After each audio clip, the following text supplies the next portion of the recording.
Tonight on the Tesla Files. So this is a patent from Nikola Tesla. The concept is certainly innovative. Are y'all secure? Roger that. This ties the Tesla papers to military intelligence. Right. We weren't convinced about what was the right technology. And that is what made us think about Nikola Tesla. He, of course, invented the AC induction motor. This hotel might be a laboratory. That really is an incredible idea.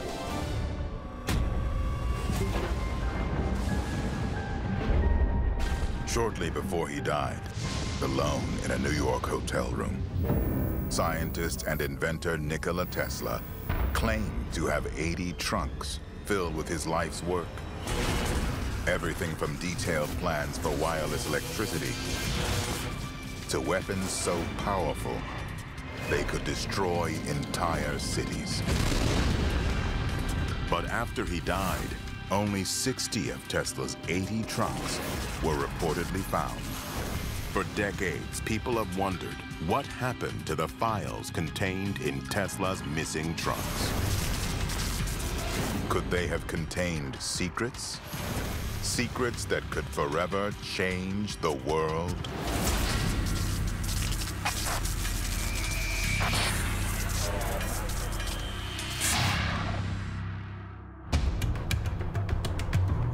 In the past several weeks, astrophysicist Dr. Travis Taylor and investigative journalist Jason Stapleton, along with their friend, author and Tesla biographer Marc Seifer, wireless transmission of power. This is unbelievable.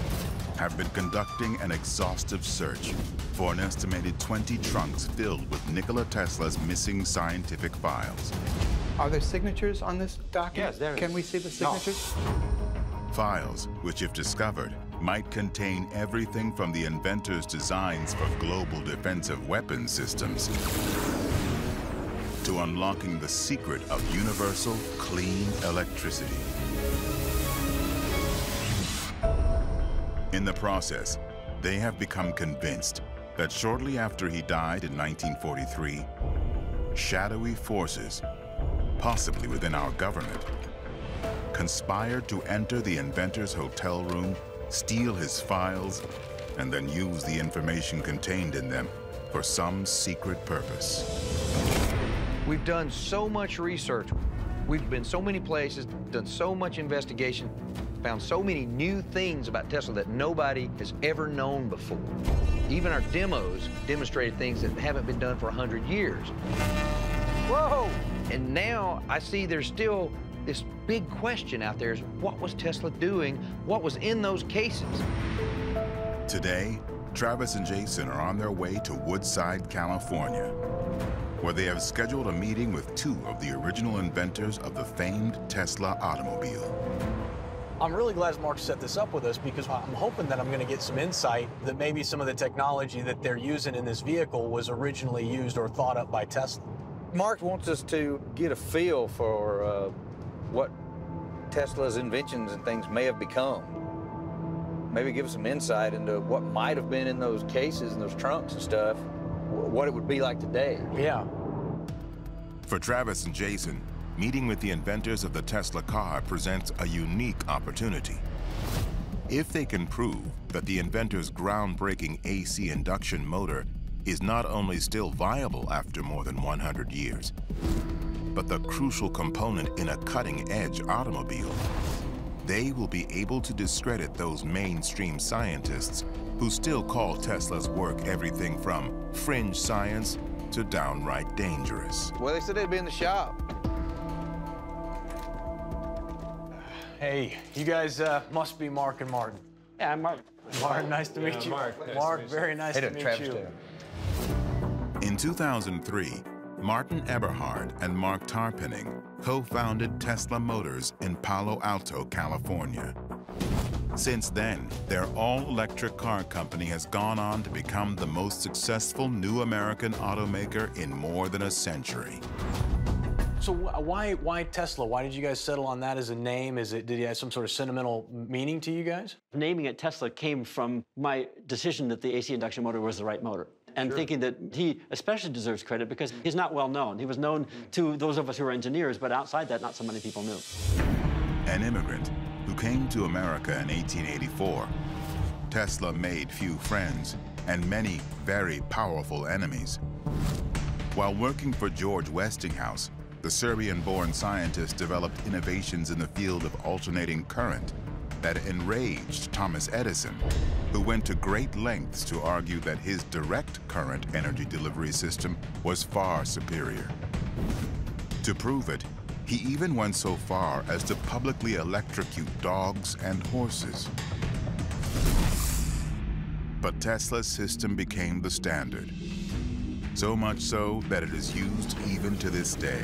Well, the whole idea of having an electric car couldn't have happened without Tesla pioneering all of the induction motors, generators, alternators, and these concepts for AC power. Give us some insight on how you came up with the idea to start the company and to start making the Tesla car. The first thing was to make something that didn't run on gasoline, and we weren't convinced about what was the right technology. And there were two technologies that came to mind that were possible only if we weren't trying to make a low-cost car. One of them was lithium-ion batteries, and the other one was an AC induction motor with a modern high-frequency controller. There is your Tesla connection. That's right, exactly. Yeah. And that is what made us think about Nikola Tesla. He, of course, invented that motor. He had written some paper to what eventually became, I think, the Society of Automotive Engineers, suggesting that his AC induction motor was probably the right direction to go for cars in the future. Is that it? Really? This is a very early business plan, and someplace in we had tucked in a story about it. Well, when you talked about electric cars. In 1904. He wrote this in 1904. He wrote that. He was incredibly farsighted.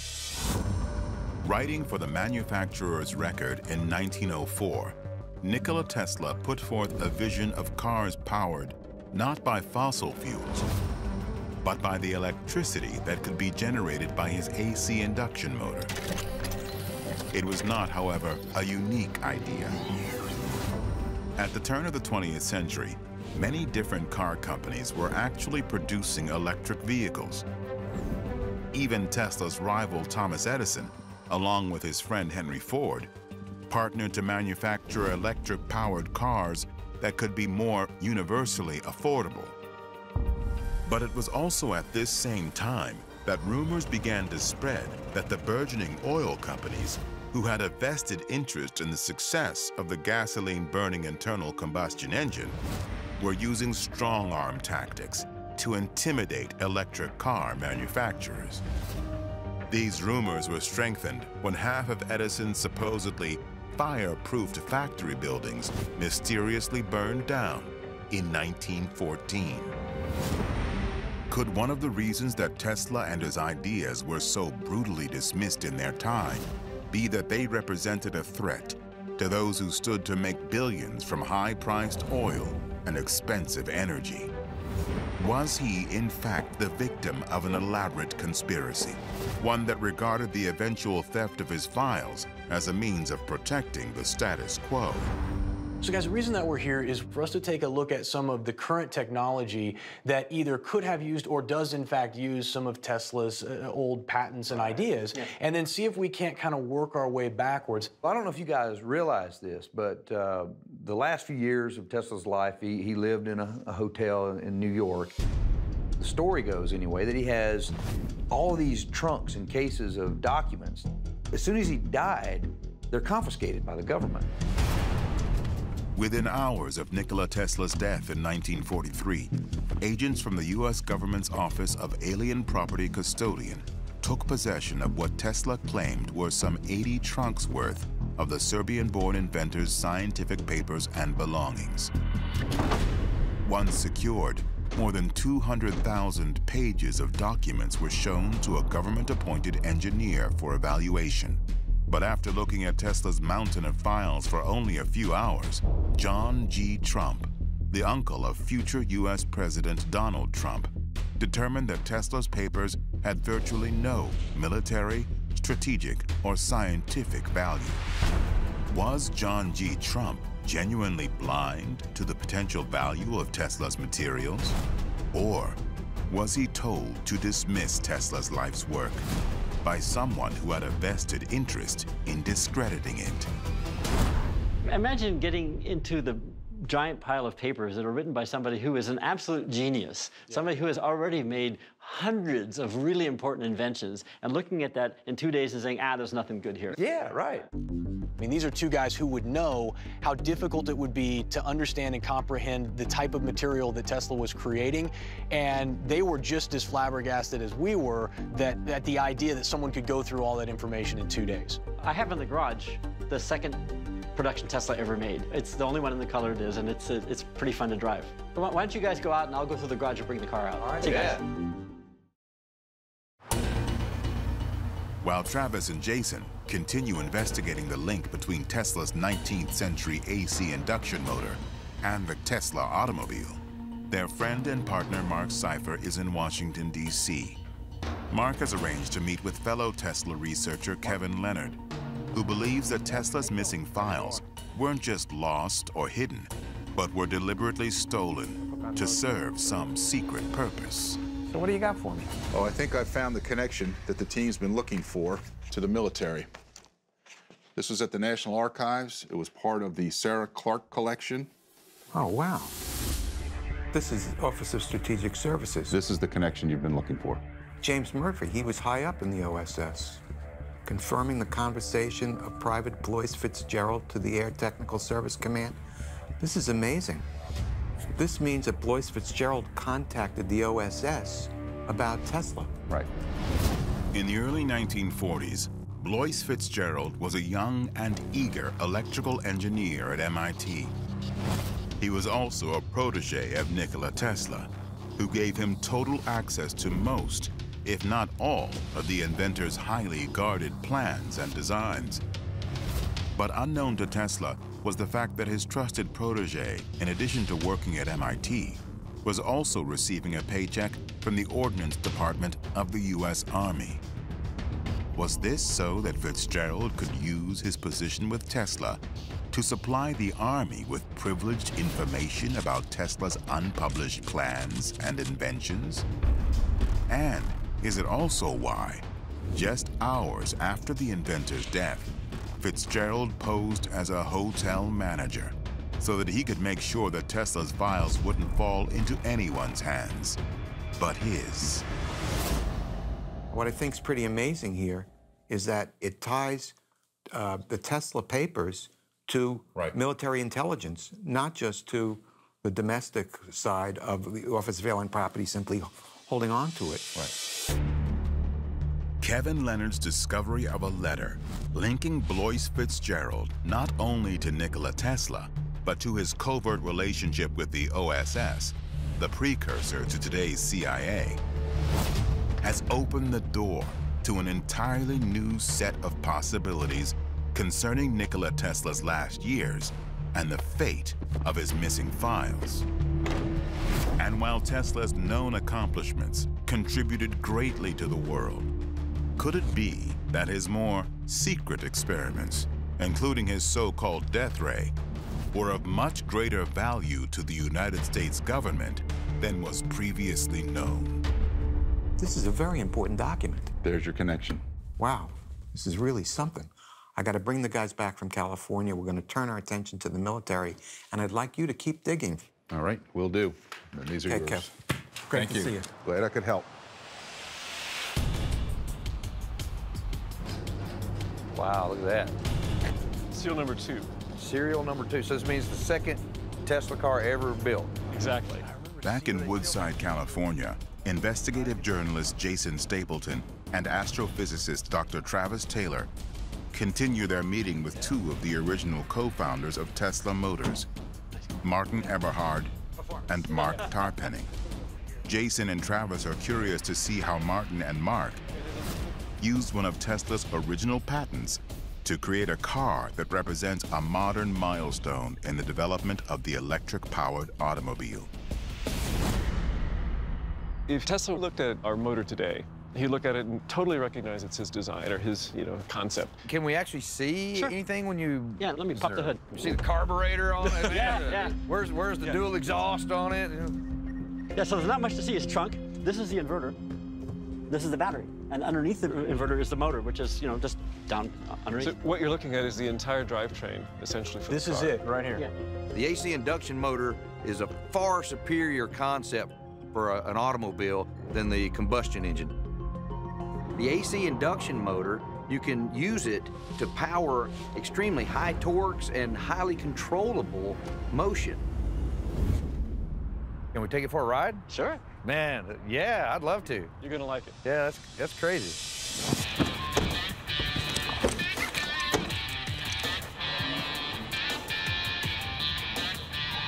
I'm gonna wait till we're around the bend up here. There's a straightaway, and I'm gonna use that to open up a little bit. What's the fastest you've ever had this thing?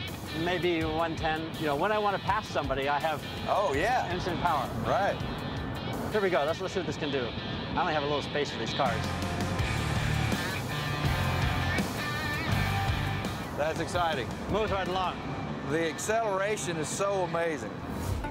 Located in the trunk, the drivetrain in the Tesla Roadster is a marvel of engineering. Beneath a power electronics module is a modern version of Tesla's AC induction motor, which sits side by side with a single-speed 4-gear transmission. This transmission is connected to a lithium-ion battery that contains over 6,800 cells and is capable of delivering 215 kilowatts of power, a configuration that allows the original Roadster to accelerate from 0 to 60 miles per hour in 3.9 seconds and have a top speed of 125 miles per hour. Refinements made to subsequent models have boosted the top speed to 250 miles per hour. I always wonder what Tesla would think if he came back and he saw what his name is being used for. He'd have to be a little excited about it. I would hope so. And one of the reasons that we named the company, Tesla, was to honor him. Tesla had these incredible ideas, and some of them were almost like futurist type of ideas, like stuff that you couldn't even comprehend at the time, and people would have looked at him and thought he was crazy. But he was extremely poor about the financing and monetizing. You guys have been able to take that technology and those principles, and you've been able to turn it into something amazing, and it was something he really wasn't ever able to do. I think it's largely because we have the ecosystem here in Silicon Valley to do such things. Silicon Valley is filled with people who are, quite clever, but maybe don't have the business acumen to pull it off. And there's an entire system here to help that out.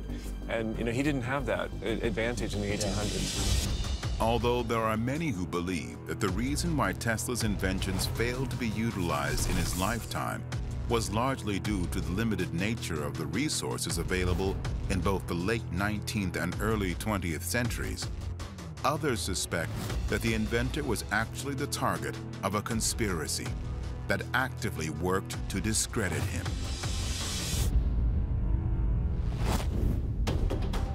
There they are. Hang on. What'd you break? I didn't break or hit anything. Well, how was it? Dude, it was awesome. It's like riding in a roller coaster, man. It's great. It goes like from nothing to everything like that. It is a beautiful car. You guys did an incredible job designing it. For me, it was a real pleasure to get a chance to talk with both Marc and Martin, because they're two guys who really have fundamentally changed the world. Great, great to meet you. Thanks so much. And the cool thing about it is they used Tesla's technology, and they recognized it, and they gave him credit for it from the beginning. After their informative visit with the inventors of the Tesla automobile, Travis Taylor and Jason Stapleton have returned to Washington, D.C. Hey, Marc. For an important meeting with their friend and partner, Marc Seifer. So how was Tesla Motors? It was awesome. Yeah. It was They really explained that they based the entire concept on that drawing that Tesla had made in like the 1880 whatever, It's 1882. Yeah, so that's amazing to me. That's truly incredible. Well, the reason I brought you guys back is I want to turn our attention to the military. Kevin Leonard has given me some amazing documents here, which ties Tesla to the OSS. Marc shows us this letter that's from Wright Field to the OSS. So this is military intelligence, and the folks at Wright Field are asking them for stuff that Tesla was researching. How do they know they've got it? And another interesting point here is What are they doing at Wright Field where they need these files that Tesla was working on? It was written in 1945, or at least it was stamped in 1945, so it was generated sometime before that. Please send the requested material to the Air Technical Services Command, Equipment Laboratory, Control Equipment Branch at Wright Field, Dayton, Ohio. Now, why is he writing the OSS? That's the key. Yeah, because this is going to the OSS. Yeah, so this guy at Wright Field is really interested in this Tesla information, so he thinks they have it. Could the OSS, the precursor to today's CIA, have been the agency responsible for the confiscation of Tesla's files from his hotel room on the night he died? But if so, why did the government's own science expert, John G. Trump, declare that the files were worthless? Especially in light of what would be the military's increasing interest in Tesla's ideas during the critical last days of World War II. Was there any other military technology that he was working on at the time that we know about? I'm wondering, because early on in his career, it was really all about first AC power, and then it was really about wireless transmission, unlimited power for the world. And communication. And communication for the world, right? Which that explains why he had so many problems with business, is there was a desire to keep that quiet. After Nikola Tesla was unable to convince millionaire industrialist J.P. Morgan to continue financing his plan to produce wireless electricity at Wardenclyffe, the inventor soon became the victim of a smear campaign. Powerful enemies began spreading the word that Tesla was a charlatan and a con man, whose inventions were not only far-fetched, they were downright phony. These attacks forced Tesla to retreat more and more from public life, and, some believe, caused him to focus his attention on developing technologies that seemed more designed for war than for peace. At this point in his life, it's almost as though he shifts to more, I guess, darker or more nefarious types of technology to use in military conquest. He does. And during World War I. Announces for the first time that he has a particle beam weapon. You could shoot down incoming planes. You could stop ships from coming in. That's when the dark turn changes. So he reveals for the first time that he's working in top secret stuff. This has never been known before. And then he goes underground with it, and it disappears till the 1930s, and then it reappears. Is that just because of World War II was firing up and Germany was on the move? I think that's exactly the reason. He was aware that Adolf Hitler had taken power, and he decided to get back into it. That's why I've got these documents. This is the particle beam weapon papers. Yeah, that's your wheelhouse. This is the top secret document revealed for the first time. This is huge. In 1934, Nikola Tesla reintroduced his particle beam weapon under the name Teleforce. The press, however, soon dubbed it Tesla's Death Ray, a name which frustrated the then 78-year-old inventor, as he intended Teleforce to be thought of as a defensive rather than an offensive weapon. During the next year, Tesla offered Teleforce to any nation willing to use it. In 1935, after being publicly turned down by both the United States and Great Britain, he made a deal with the Soviet Union, although no evidence exists that a deal was ever finalized or that a prototype of Teleforce ever actually existed.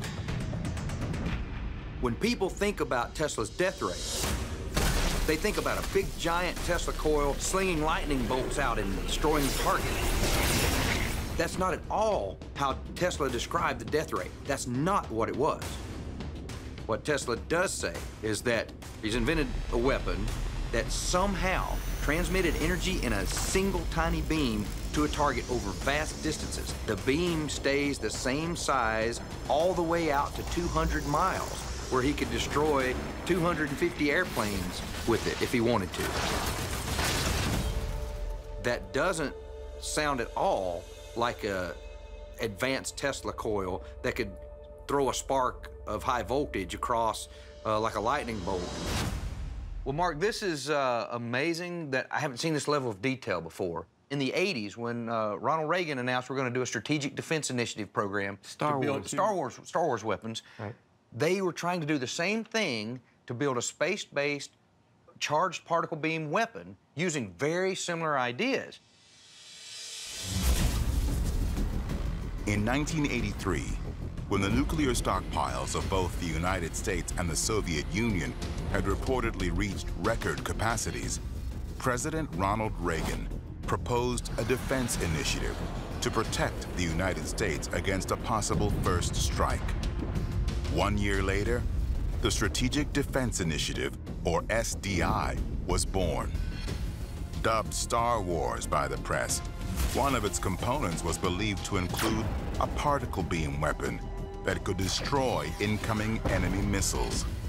Could the striking similarities between Tesla's Teleforce and SDI have been a mere coincidence?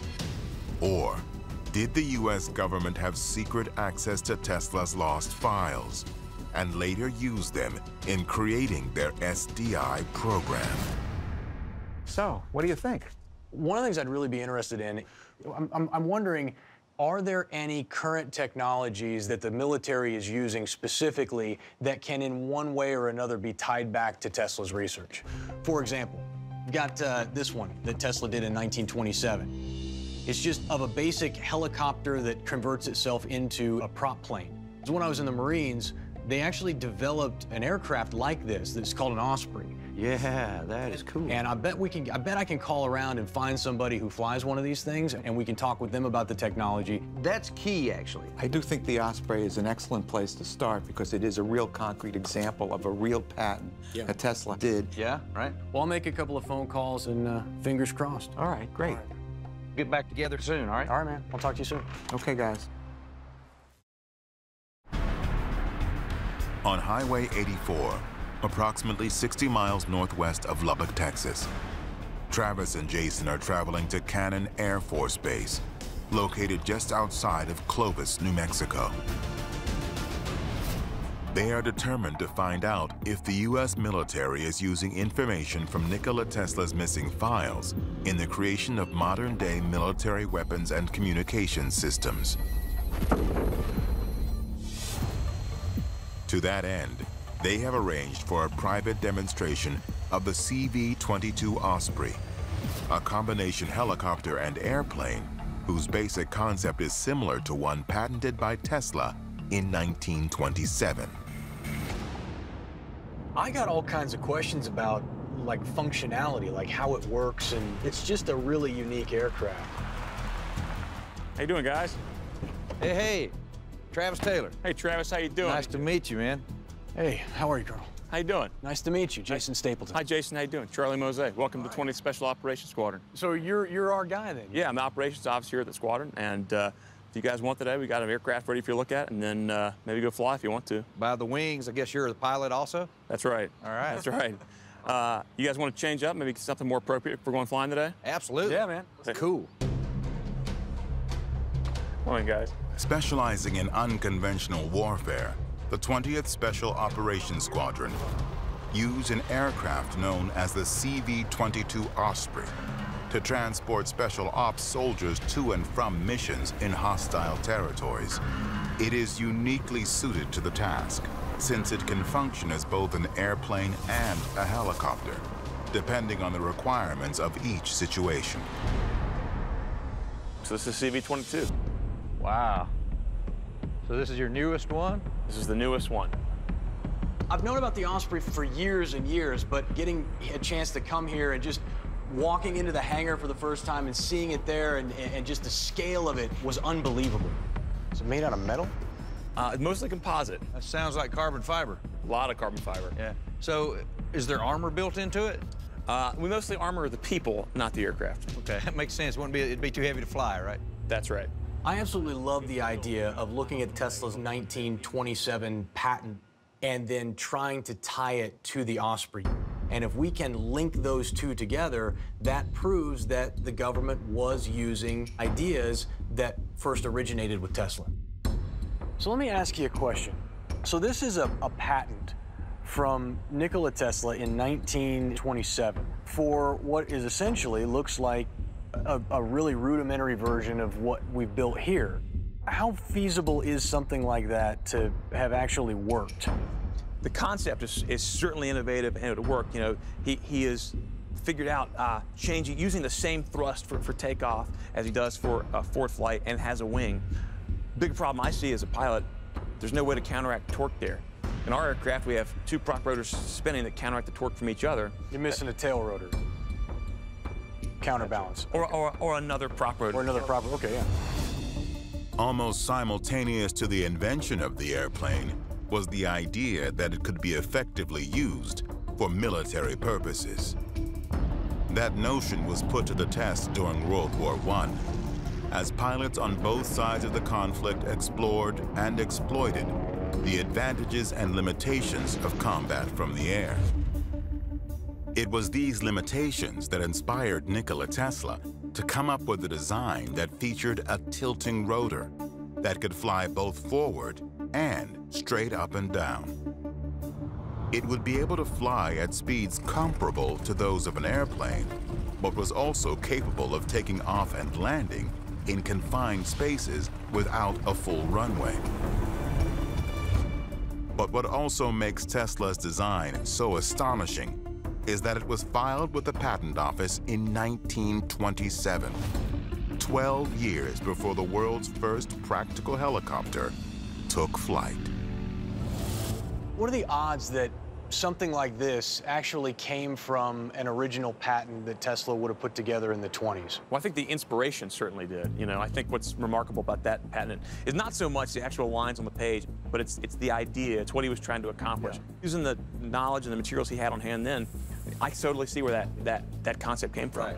You know, Travis and I were having a conversation on our way over here just about Tesla and his life. He had hundreds of patents over the course of his life, and this was the last one that he recorded. The world was falling apart at the time. And they had a lot of secret programs that were starting up, and really, he would have had to have been on a short list for people to go to for technology.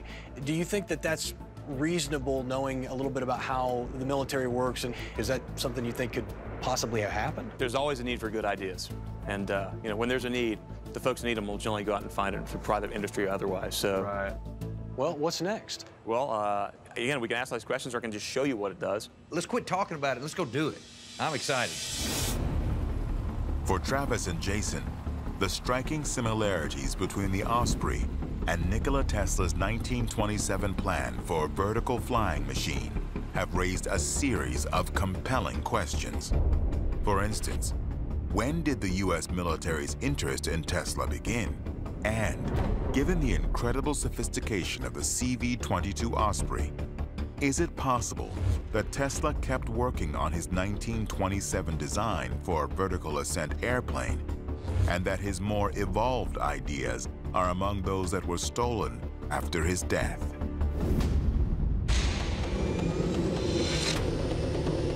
Give it a couple potatoes here. Okay, I'll initiate the fuel and ELS-PS bits. All right, standing by left ECL start ground. Here, clear left. Okay, I'm going to start at 20 seconds past. Left ECL start. All right, we're about to take off on this rocket ship here in a second. Are you going to throw up, Jason? Probably.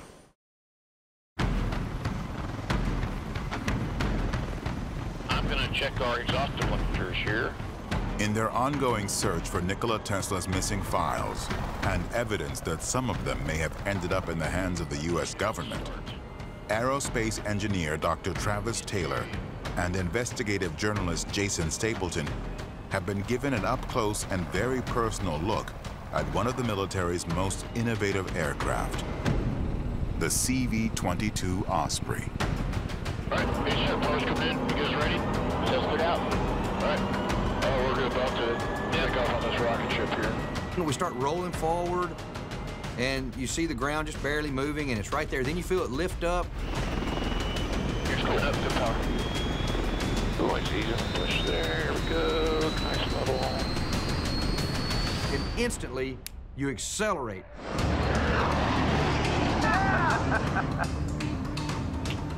And boom, you look down. I mean, within the snap of a finger, you're 200, 300 feet off the ground. Instantly.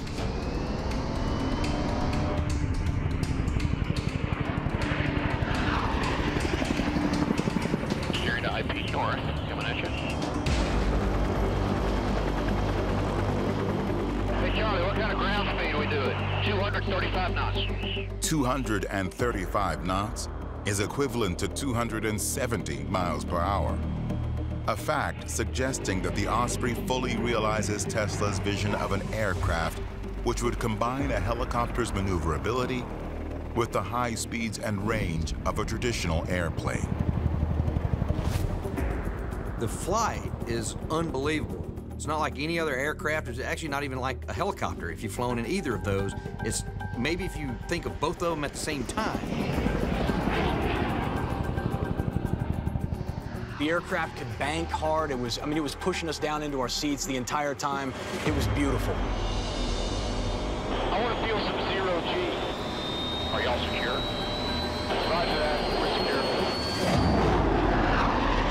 35. Pushing.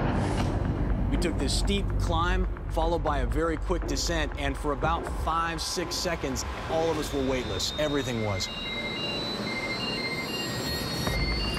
The dust came up off of the deck, and even an ammo can was floating in the air for a short period of time.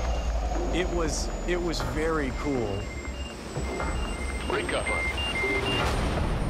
And they all clear.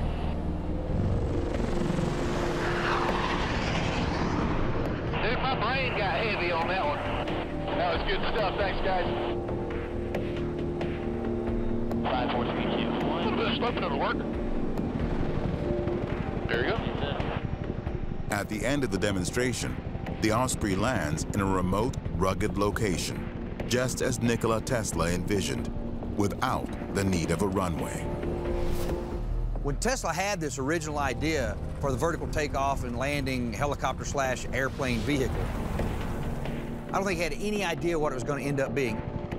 If Nikola Tesla saw this aircraft, he would really see what he actualized 90-odd years ago. It's manifested here.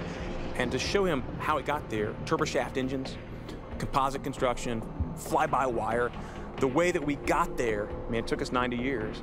I think he would totally get that. We have this patent. We know that this was something that Tesla worked on. Guys, we're 3 minutes out from landing. Landing gear, please. But we also know that there are 80 trunks out there just full of his stuff. You wonder what other gems, what other pieces of technology or ideas or concepts are just laying there waiting to be discovered. It could be groundbreaking, earth-shattering.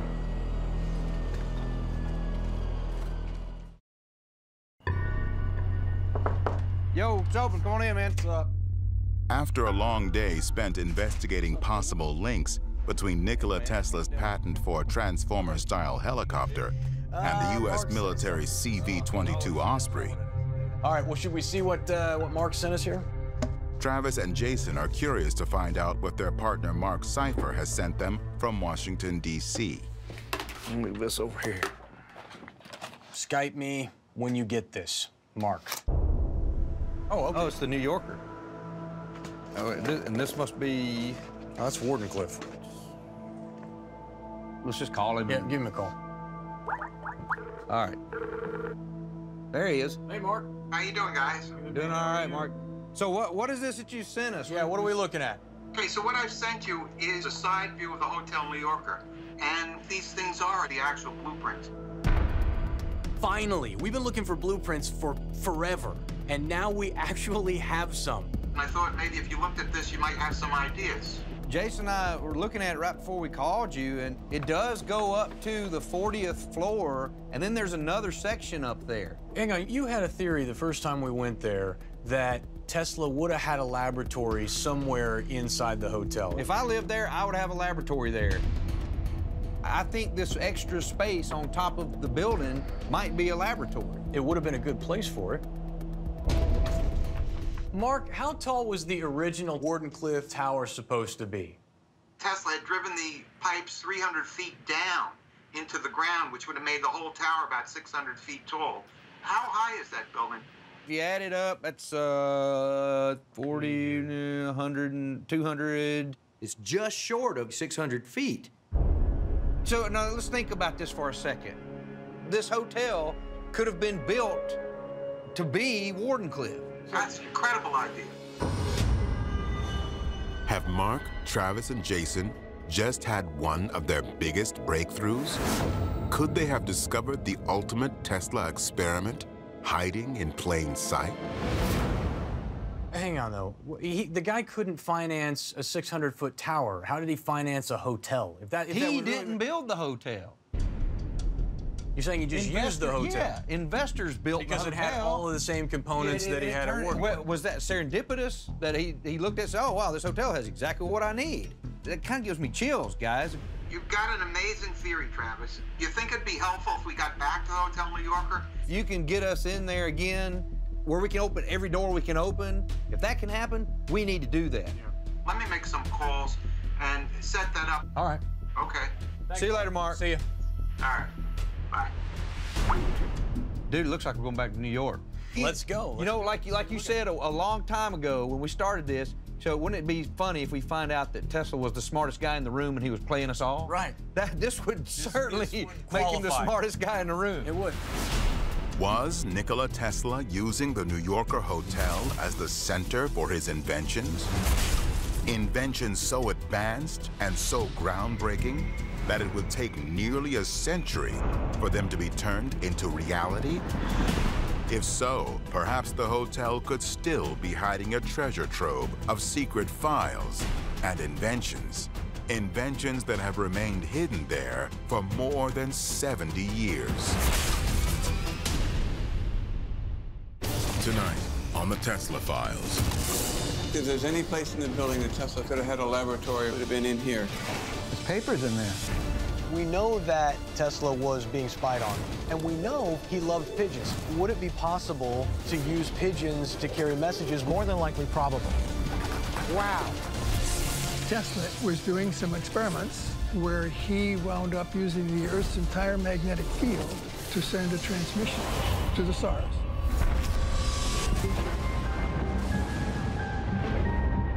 Shortly before he died, alone in a New York hotel room, scientist and inventor Nikola Tesla claimed to have 80 trunks filled with his life's work. Everything from detailed plans for wireless electricity to weapons so powerful they could destroy entire cities. But after he died, only 60 of Tesla's 80 trunks were reportedly found. For decades, people have wondered what happened to the files contained in Tesla's missing trunks. Could they have contained secrets? Secrets that could forever change the world?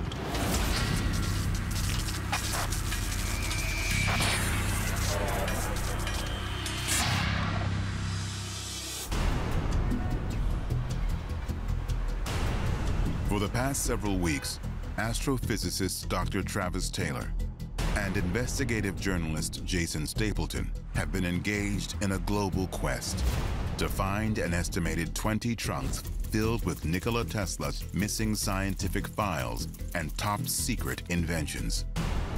It is a search that has taken them to more than a dozen cities and across 2 hemispheres. We've done so many things to get us to this point. We've educated ourselves. You know, we did the experiments. We've been to Wardenclyffe, we've been to Colorado, we've been to Serbia. Today, the pair has returned to New York City in hopes of following up on a potential breakthrough, which, if proven, could change everything that is currently known about Nikola Tesla and his final years. I'm excited to go back and actually get to have specific stuff that we're looking for. You know, all these things we've done, we know more about it now. When we look, the things are going to jump out at us better this time around. Yeah. Travis and Jason have returned to the New Yorker hotel, the place where Tesla lived for the last decade of his life. It was here that Tesla kept some 80 trunks, filled with everything from scientific inventions to thousands of pages filled with drawings, designs, and plans. But on the night he died in 1943, someone entered Tesla's rooms, opened his safe, and removed an unknown number of important documents. Agents for the US government also entered Tesla's rooms, and despite the fact he was a naturalized citizen, used his immigrant status as a pretext to seize his property and hold it for 9 years before returning it to the scientist's family in Serbia in 1952. Hey, fellas. What's up, guys? Meeting Travis and Jason at the hotel is their friend and partner, acclaimed Tesla biographer Marc Seifer, and hotel historian Joe Kinney. What's all this? Well, we have the reproductions of the original blueprints from 1928. This is what it looked like when they built it. Last week, Travis and Jason received an important package from Marc Seifer, I thought you might have some ideas. containing both a facsimile of a blueprint for Tesla's wireless electricity tower at Wardenclyffe and recently discovered blueprints of the New Yorker hotel. This hotel could have been built to be Wardenclyffe. That's an incredible idea. Hang on, though. The guy couldn't finance a 600-foot tower. How did he finance a hotel? If that He was didn't build the hotel. That kind of gives me chills, guys. You've got an amazing theory, Travis. The more and more I think about this idea that the New Yorker could have been a Tesla experiment, the more and more I get excited about it. I at least got to go take a look. Originally commissioned as part of a transatlantic radio communication system, Nikola Tesla decided instead to convert his massive Wardenclyffe tower into one that would generate and distribute wireless electricity from a network of tunnels deep underground. But when his chief investor, J.P. Morgan, found out about Tesla's plan, he pulled out of the project, leaving Tesla publicly humiliated and nearly broke. However, given the eerie design similarities between Wardenclyffe and the New Yorker hotel, is it possible that Tesla was given a second chance at his most ambitious invention? This is the 41st floor, the floor that you were interested in. Yeah. Well, Travis had a theory that if Tesla had a lab, it would be on this floor. If you had to guess, where would you guess the lab might be? Oh, I would say in one of the corners. You mean either So here there's something or that here? says operators, restroom. That was for the large switchboard operators we had here. That was the largest switchboard in the world at the time. So there was a communication switchboard up here. Yes. Is it feasible that you could have tapped into Tesla's phone? Any operator could have tied into any phone in the house. Monitoring would have been extremely easy.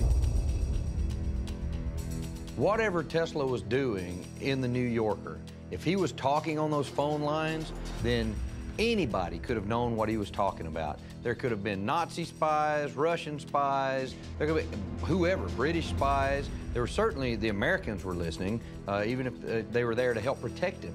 Is there space above this where Tesla might have worked? Yes, there is. On the 42nd floor, these areas here going all the way around. This area would be unobserved and wide open, much more secretive, if you will. Wow. It's unbelievable. I remember when we were here before, we saw the generator way down in one of the sub-basements. That's right. So you could get all the power from the generator to the roof of the building. That's right. And you said that the smokestack was riveted steel and it goes all the way from the top. A big metal cylinder goes all the way from the top. Well, it's sitting on bedrock pretty much. It goes down probably All the way to the base bedrock. would be Wow. 65 feet below grade. Puts us at close to 600 feet high. Pretty close. That's amazing. The entire building was what Tesla wanted Wardenclyffe to actually be. Originally designed to reach a height of 411 feet above ground, the New Yorker was mysteriously redesigned during construction to stand 600 feet tall, the exact same height as Tesla's proposed tower at Wardenclyffe. Also like Wardenclyffe, the New Yorker stood high above a maze of subterranean tunnels, which stretched deep throughout a solid granite foundation. Tunnels which, like those at Wardenclyffe, could be used to conduct the Earth's energy from deep underground.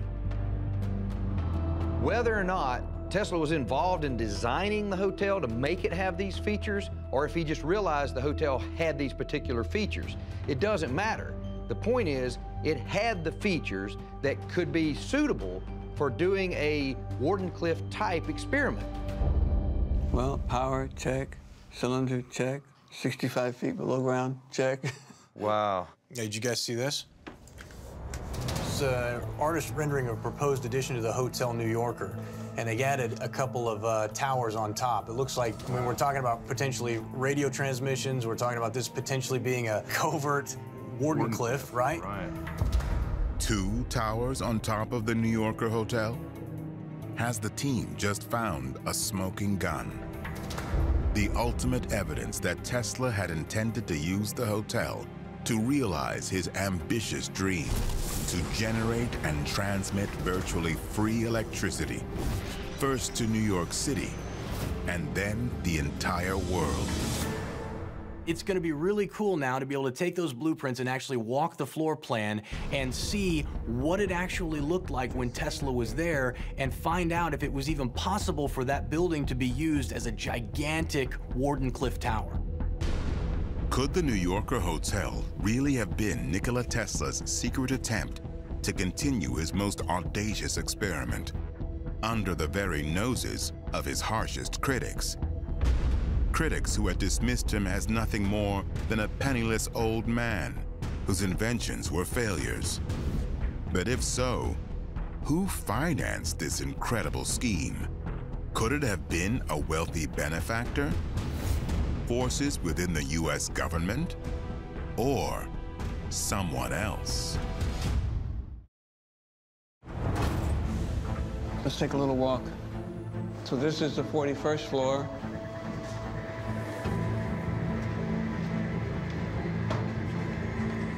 Look at this. This is unbelievable. This is the original wiring loom for the phone system that's been here since 1929. And this is for the 33rd floor, and this right here is for 3327. That's Tesla's room. That's Tesla's room. Tesla's room. Yeah. So this is actually where you could tap into Tesla's line and no one would know. The way the phone system was set up, it would have been so easy just to put a jumper wire on there and over to whatever other room in the hotel you wanted to. So you could be sitting in your hotel room and listen to every phone conversation that Tesla made.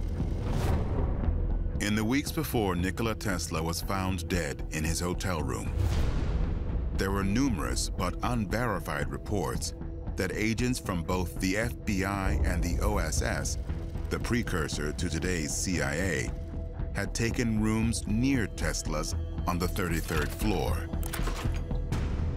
Within hours, a team of agents gathered up what was later reported as 30 trunks filled with Tesla's most preciously held scientific papers.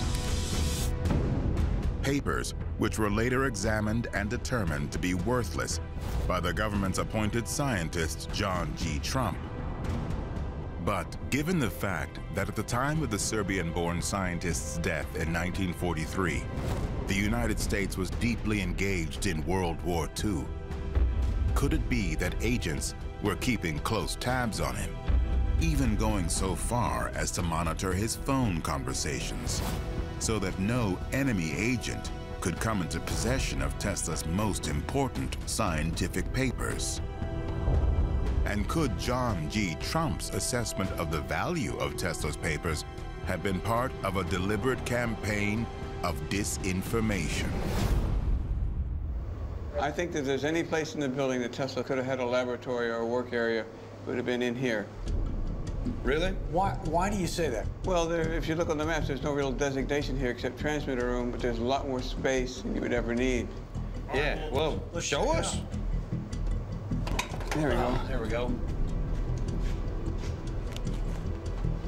Holy smokes. It's probably over 1,000 square feet up here. Transmitters are very small, even back then. You wouldn't have needed a space this large for that. And the question becomes, why on earth would they build a room that big to house such a small piece of equipment? Well, it could be that they built the room for Tesla's lab specifically. Take a look in here and see if you see anything interesting. Check this out. Oh, yeah. Holy cow. Any place in the building, this would be the most likely place where his lab could have been. It's completely isolated, no traffic through it. There's papers in there. Those are original plans from when the building was built, from 1928. Original plans? Look at this. Could they help to further prove Travis's theory that the New Yorker hotel was built as a giant and more powerful version of Tesla's Wardenclyffe Tower? Look at that. Holy smokes, they're just sitting up here, getting damp. I start thinking to myself, why weren't these taken care of? And it takes me back to the trunks and this idea that, man, Tesla's stuff could be anywhere. This is all the blueprints for this building. 1929, we've got all the records. Yeah, but look at this. Like, all this stuff is full. This is all history. Have you seen these pipes? Are these pipes original from the building's construction? Oh, yeah, they're vent pipes. They're vent pipes. They go all the way down? Pretty much. You mean for a ground connection? Yeah, that's what I'm wondering. You know, there's all sorts of places in this building where there are really good pieces you could get for a ground connection. Yeah. In Colorado Springs, Nikola Tesla drove 12-foot copper rods into the ground. Then, using his patented magnifying transmitter, otherwise known as a Tesla coil, he generated as much as 12 million volts and sent it into the air and through the surrounding ground. The ground itself proved to be a conductor, which Tesla claimed could spread the electricity over a distance of approximately 26 miles. At Wardenclyffe, Tesla attempted to perfect this idea by constructing a transmission tower that stood 187 feet tall above ground and with a large metal rod that reached some 300 feet deep below ground. Stretching out from the metal rod was a network of additional metal rods and tunnels that extended outward by as much as 100 feet. Could a similar but much larger system have been designed for future use at the New Yorker Hotel? Man, look at the view. Watch your step. So here we are on the roof of the New Yorker. This is unreal. That's amazing, man. See the big flagpole there? It's huge. Goes another 40, 50 feet in the air. See, that could clearly be used like a transmission tower on top of a big Tesla coil. On some level, I think your idea that this is Wardenclyffe is crazy. On another level, I think it's brilliant. Well, there were people sending wireless communications from up here from standard systems. This was a communications nexus through the entire building, all the communications, radio and telephone lines. As keyed into the technology as Tesla was, it only makes sense that he would be using this highest point in New York City to be broadcasting wireless transmissions. This would be his playground. There's no way that Tesla was sitting in this hotel and not using all this stuff. There's no way. No. This was the perfect radio tower at the time, and it had all the power in the world it needed from that big old generator. Well, you know, Tesla was kicked out of a couple of hotels because of the pigeons. He had pigeons here, and no doubt he must have come up here, released pigeons, and maybe even had pigeon coops. I mean, is it possible that he had pigeon coops? There's no reason they couldn't have been here. Well, if that telephone switching system was so easy to eavesdrop on, no telling who was watching him, a way to communicate with people might have been to use the pigeons. Yeah. Pigeons? As a means of secret communications? While living at the New Yorker, Nikola Tesla was known to keep a number of pigeons in his room. And every day he could be seen feeding dozens of them from his favorite bench in nearby Bryant Park. There was even one pigeon that Tesla had a particular attachment to, going so far as to have a formal portrait of her taken so that he could carry it with him at all times.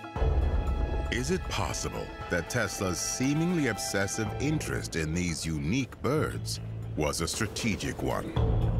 The military used them for years to send covert messages. Yeah, to send messages back and forth. It was one of the things in their arsenal.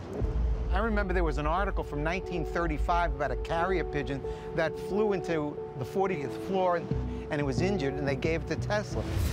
On February 6, 1935, the New York Times published a story about a wayward pigeon that had flown into a room near the roof of the New Yorker Hotel. The pigeon appeared disoriented, and on its leg was a band displaying an alphanumeric code, indicating that it had most likely been trained to carry messages. But as the hotel manager attempted to examine the pigeon and decipher the code, Tesla insisted he would care for the bird himself and quickly took it away to his room. Was this just another example of the scientist's notoriously strange behavior? Or was Nikola Tesla using carrier pigeons to send and receive secret messages under the very noses of the government agents assigned to track his every move?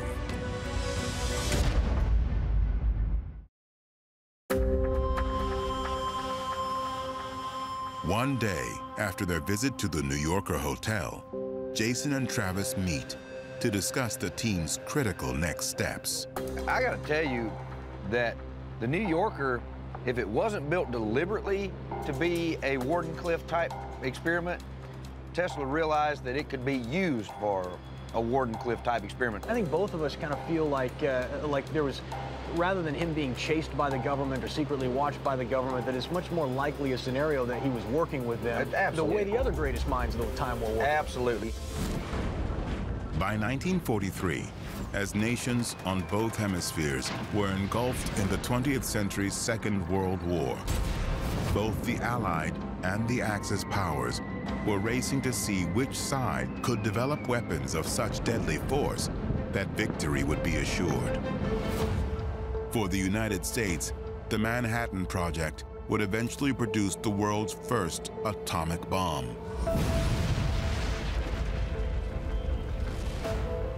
The Germans, in turn, engaged their greatest scientific minds to develop a line of Wunderwaffe, or miracle weapons.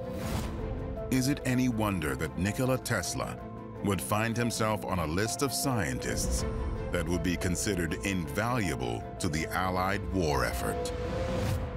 Hey, guys. Hey, Mark. Mark, how you doing? What's up, man? Have a seat, have a seat. You're not going to believe this. This is Vannevar Bush. Vannevar Bush, yeah. He wrote an article, Guided Missiles and Techniques. Now, Tesla was in that, and this is going to blow your minds. He's training pigeons to go inside guided missiles. It's an ingenious idea, it really is. Wow. But what's so interesting is that maybe Tesla turned him onto the pigeons, the use of pigeons. As an engineer, inventor, and science administrator, Vannevar Bush was one of the most powerful civilian figures of World War II. Often referred to as the man who would win or lose the war, he headed the Office of Scientific Research and Development, which coordinated the activities of some 6,000 leading American scientists. In 1940, Bush employed famed behavioral psychologist B.F. Skinner to head Project Pigeon, a top-secret government research project that would train homing or carrier pigeons to serve as virtual pilots for guided missiles. Is it possible that Nikola Tesla was also secretly involved with this program? Such an audacious notion seems even more likely when one considers that the person who ultimately supervised John G. Trump's evaluation of Nikola Tesla's scientific papers was none other than Vannevar Bush. Now, the other document I found, it's signed by James Conant. Now, James Conant was president of Harvard University, and he was writing to the President of the United States, FDR. What time frame is this? This is 1941, so this is before Tesla died. All right. He wants to set up an Office of Research and Development, and he says, I want to put in charge Dr. Vannevar Bush, name him as director. Now, he created a flowchart here, and now look at what Bush is now going to be in charge of. National Academy of Sciences, Aeronautics, which becomes NASA, National Defense Research, and he's basically also taking over the Secretary of War, Secretary of Navy, but he has a direct line to the President. He's going to be directly in charge of other agencies concerned with defense research. So that's the key right there. A really interesting piece of that to me is that he's going to be over what becomes the Air Force research labs at Wright-Patterson. And there's all sorts of conspiracy theories and stuff about Wright-Patterson. Located just outside Dayton, Ohio, Wright-Patterson Air Force Base is one of the U.S. military's largest and most secretive facilities. After World War II, Wright-Pat, as it came to be known, became the center for the Air Force's UFO investigations, including Project Blue Book. It's intriguing that we've got something here, a guy, Bush, who is in charge of figuring out what's in the Tesla files, right? Right. And he's now, at this time frame, in charge of all of the research being done. And guess what? In 1945, what's Wright Field asking for? All the documents on Tesla. And so Vannevar Bush knows about that, and so he seems like a puppet master here, doesn't he? Yeah. According to a number of recently uncovered, though still unverified, top-secret government documents, in 1947, shortly after a reported UFO crashed into the desert near Roswell, New Mexico, President Harry S. Truman brought together an elite team of the nation's top scientists and military strategists. Dubbed the Majestic 12, the group was charged with investigating various reports of UFO activity and, if true, whether or not they had national security implications. The group's members included Secretary of Defense James Forrestal, CIA Director Roscoe Hillenkoetter, and not surprisingly, Vannevar Bush. When we started looking into Tesla, I would have had no thought in my mind that we were going to be going off into a UFO Majestic 12 kind of conspiracy theory investigation thing. But if you think about it, Vannevar Bush was the guy who told Trump to go get Tesla's belongings and then investigate them and see if there's anything there. If he was the guy then a few years later in charge of all the research for all the other government agencies, then he would be usurping all of this technical data underneath his umbrella. Was Nikola Tesla secretly in the employ of the United States government? And if so, was the public perception of him as a penniless eccentric really an elaborate cover? Or was his relationship to men like Vannevar Bush even more complicated and more covert than anyone at the time could ever have imagined?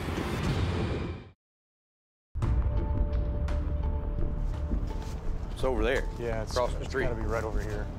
Eager to test their theory that Nikola Tesla's keen interest in pigeons may have been more professional than personal, Travis and Jason have come to Carroll Gardens in Brooklyn. Gentlemen. Hey, William. Hey, Jason Stapleton. Nice to meet you. Travis Taylor. Nice to meet you. Why don't you guys come up and see the loft? All right, perfect. All right, cool. William McLeod is a professional real estate agent who has also become widely known throughout New York City as a self-taught expert on pigeons. He has offered to help Travis and Jason find out more about these unique birds and perhaps offer insight as to what it was about them that so captivated a man who is regarded by many as a scientific genius. We've been really digging deep into the last few years of Nikola Tesla's life, and the history sort of shows he was an older, senile type old man who was just feeding the pigeons in the park. And we've kind of developed a different story about that. We know that Tesla, there's some risk that Tesla was being spied on while he was at the New York. More than risk, it's very highly likely. Well, if he was and he was worried about messages back and forth, and we know from history that he loved pigeons. He spent time in the park, he kept pigeons. So we thought, would it be possible to use pigeons to carry messages? Yeah, not only possible, more than likely probable. The moment they've reached maturity, especially if they've mated, pigeons mate for life. So they'll always fly home to their mate. How do they decide what home is? Home is literally the coop. It's where they grew up, it's where they live, it's where the food is, it's their safe place, and it's where their mate is. If I went to a new location, how long would it take me to create some homing pigeons and so that they call this place home and that they would always come back to that place? You'd start off with babies. And basically, you'd keep the babies in the coop while the babies were growing up. From the time they hatch to the time they fly is only about 4 weeks. Oh, wow. Someone like Tesla, with a lot of focus, probably in about a week could start training a bird to go from the hotel room to the park and then back to the hotel room.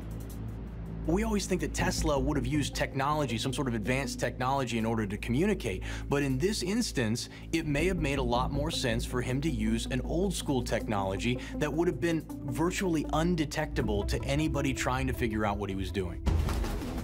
Domesticated more than 3,000 years ago, Homing pigeons are highly prized for their impressive ability to find their way back home, even over distances of 1,000 miles.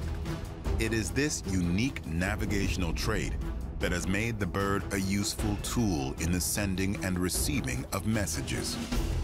Genghis Khan employed pigeons as a communication system across his vast empire. And an estimated 500,000 birds were used in World War I and II to carry messages across enemy lines. Even today, pigeons continue to be used for military purposes. In 2010, the Chinese military trained 10,000 birds as a backup messaging system in the event their modern communications were rendered inoperable. Can we go inside? Oh, yeah, come on. Oh, I'd love to see some of the birds and... Lead the way. All right, cool. All right, guys, if you want to go in. All right. Meet the birds. Wow. Oh, wow, they're They're actually bigger than I thought. They're right here. Can you take one of these birds, go over to our friend Mark at the New Yorker, and let that bird go, and we'll stay here and see if the bird comes back? Oh, yeah, definitely. 100%. That'd be cool. All right. This is a really cool experiment in showing how Tesla could have delivered messages clandestinely. He could have found these pigeons in the park. So he could have taken these pigeons who knew where their home was, taken them over to his lab, put messages on their feet, and then let them go, and they would fly home to whoever was keeping them. In order to help Travis and Jason test their theory, William McLeod has brought one of his pigeons to the New Yorker hotel. You must be William. Yes, I am. I'm Marc Seifer. Nice to meet you. This is great. Okay, let's get going. Mark and William will attempt to send a message from the rooftop of the New Yorker in Manhattan to where Travis and Jason are, some 7 miles away in the heart of Brooklyn. How are you so calm, dude? Well, how long is this supposed to take? Yeah, right? You think this is gonna work? I don't know. What's gonna keep a hawk or something from jumping down and eating that thing? You watch, dude. We got the only stupid pigeon in this entire coop. Thing's gonna fly to New Jersey. All right. Just gonna take this here. Yeah, that's enough. That's good. All right, so what we're gonna do is we're gonna release him. He's gonna fly off to Brooklyn, and then they'll get the note. And 3, 2, 1. Wow. There he goes. Yeah.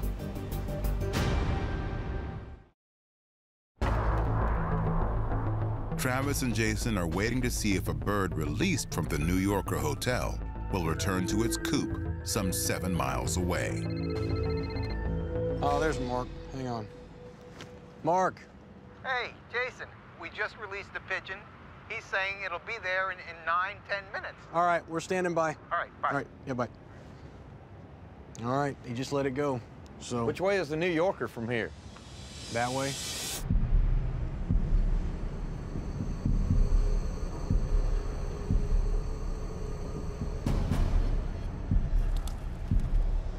Hey, hey, look at that. Is that it? Was that him? There he goes. Hey, That's him. Look, there's something taped to his leg. Yep. Hey! All right. All right. Hey, you want to read the message? All right. We should have played rock, paper, scissors or something. Well, you already lost. What? Where'd you go, bird? Oh, yeah, I can actually see the actual bird now. He knows I'm coming for him. Come on. I got you. I got you. Did you get it? What's it say? Another successful Tesla experiment. Marc Seifer. When you combine the similarities between Wardenclyffe and the New Yorker, and then you tie on top of that the pigeon stuff that we're now uncovering, I'm just thoroughly convinced there is no way that that man was sitting around doing nothing for the last 15 years of his life. He was actively involved with something. I just don't know what. Deeply secretive to the point of paranoia, Nikola Tesla lived in fear that his life's work would be stolen from him. But if, as evidence suggests, Tesla knew he was being watched by both the FBI and the OSS, and may very well have been working with them on the war effort, why would he need carrier pigeons to send and receive messages? For the answers, Jason and Travis have arranged to meet with someone back at the hotel who has promised to share with them potentially important information about Nikola Tesla and his very top-secret relationship with Vannevar Bush. Hey, you must be Bob. Yeah. Bob? During a career that spanned ballistic missile defense, radar, and the International Space Station, retired aerospace engineer Dr. Robert Wood has been investigating UFOs and related phenomena for more than 30 years. You might be able to shed some light for us on this Vannevar Bush and the Majestic 12. Well, I think the first actual release of anything to do with MJ-12 officially was 1984, when the so-called Eisenhower briefing document was announced that had pages signed by Truman that identified the 12 people who were in MJ-12. In 1984, an anonymous package arrived at the Burbank home of film producer and UFO enthusiast Jamie Chandere. Inside was an 8-page memo intended to brief President-elect Dwight Eisenhower on the top-secret activities of the Truman administration. The memo summarized the government's numerous investigations into reports of recently crashed extraterrestrial spacecraft, including the one in Roswell, New Mexico. It also revealed the existence and members of the Majestic 12. Tesla in 1899 was doing some experiments where he wound up using the Earth's entire magnetic field to send a transmission to the stars. And so it's possible that there was something in his notes that would have triggered interest or concern by some of these folks. I think that's an excellent point. During his stay in Colorado Springs, Nikola Tesla was conducting a series of experiments in an effort to track thunderstorms. One night, he began receiving a number of strange transmissions, which, according to an account detailed in several of his letters, Tesla concluded were originating from somewhere in outer space. This is what I think happened. In 1947, there was a lot of UFO scares in the public domain, right? It was on the news. People were claiming they were seeing flying saucers. Right. Well, somebody like Vannevar Bush, they might have gone and said, hey, we ought to at least study this phenomena. If it's real or not, it's causing public panic.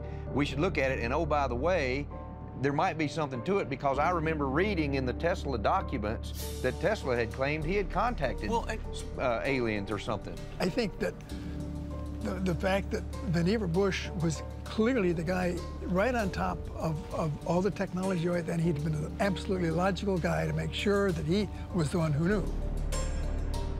Could Tesla's belief in the existence of extraterrestrial life have been one of the reasons why Vannevar Bush was so determined to keep tabs on him? And if so, might Tesla have been working with Vannevar Bush in a far more top-secret capacity than anyone could imagine?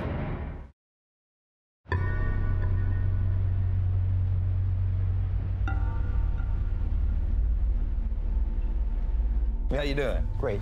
One day after their meeting with retired aerospace engineer Dr. Robert Wood, Travis and Jason meet with their partner Marc Seifer at the team's home base in Washington, D.C. Well, we had an interesting talk. You want to tell him about it? Wow, did we have an interesting talk? If there's an organization like this, like an MJ-12, that exists at this time frame, then they would have wanted to see all of Tesla's stuff. Let's start with what we do know. Vannevar Bush was the head of the Manhattan Project. That's an absolute fact. Sure. So we know that Vannevar Bush was definitely involved with top secret work. I think that's the point, is that he was a player.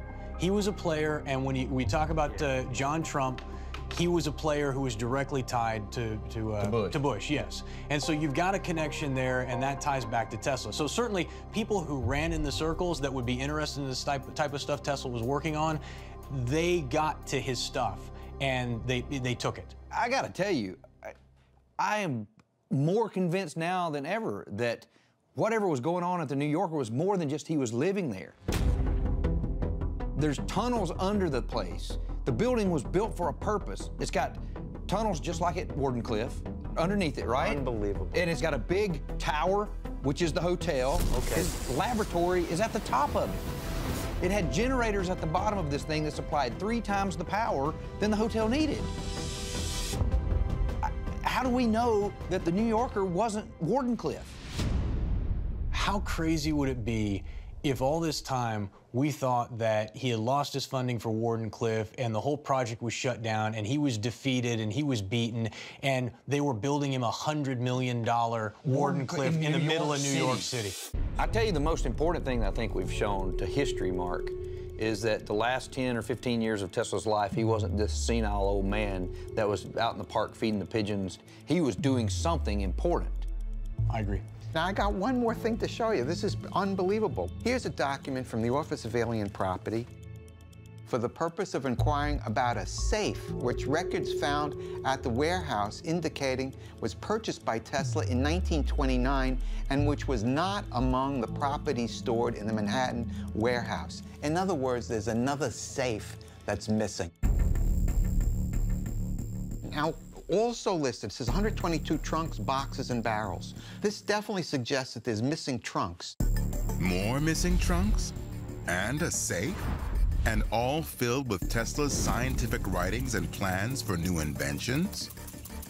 Mark drops another bombshell on us and tells us that there's possibly 122 trunks out there. It just re-intensifies my desire to go out and find this stuff.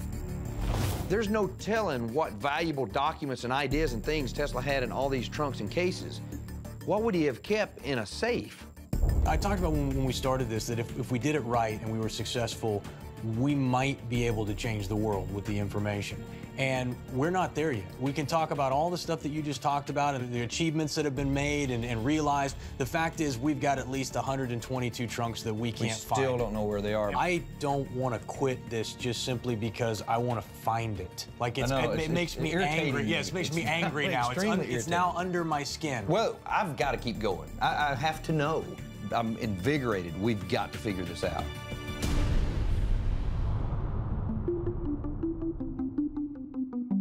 Did Nikola Tesla really die a poor, lonely old man? A mad scientist who lived out his last days largely forgotten by a world he wanted to change? Or was the inventor really what Albert Einstein said he was? The smartest man in the world? A genius who conducted his experiments in secret while hiding in plain sight. As far as Mark, Travis, and Jason are concerned, the answers to these questions are still waiting to be found, along with more than 60 trunks filled with what they believe to be Tesla's most brilliant and innovative work. A legacy of dreams and inventions that someone, or some group, wanted so badly that they locked it away for decades. And that once discovered, will forever change the world.